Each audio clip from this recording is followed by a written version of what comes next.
మీరు ఎప్పుడైనా కృష్ణుడి విగ్రహం సాక్షాత్తు పరమశివుడు తన గుండెల్లో నుంచి తీసి ఒక భక్తుడికి ఇవ్వడం గురించి మీరు విన్నారా? అవును, ఇది నిజం.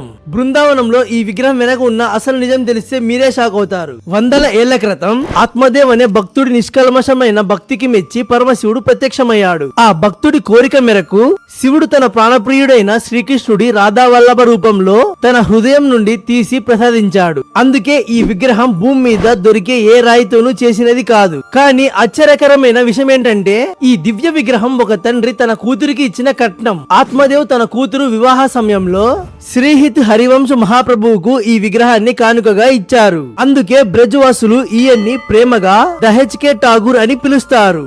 ప్రస్తుతం సోషల్ మీడియాలో మనం చూసే ప్రేమానంద్ జీ మహారాజ్ గారికి ఆ రాధా నామశక్తి లభించింది కూడా ఈ రాధా వల్లభ సాంప్రదాయం నుండే. ఈ విగ్రహం కళ్ళు మాట్లాడుతున్నట్లు ఉంటాయి. ఆ కళ్ళల్లోకి చూస్తే చాలు మీ కష్టాలన్నీ మర్చిపోతారు. కానీ గుర్తుంచుకోండి, బృందావనం వెళ్లే ప్రతి ఒక్కరికి ఈ స్వామి యొక్క దర్శనం దొరకదు. అదృష్టం ఉంటేనే ఆ పిలుపు వస్తుంది. మీరు కూడా ఆ స్వామి దర్శనం పొందాలి అని అనుకుంటే కామెంట్ సెక్షన్ లో రాధే రాధే అని టైప్ చేయండి. అలానే ఈ వీడియోని ప్రతి ఒక్కరికి షేర్ చేసి మన పేజ్ ని ఫాలో చేయండి.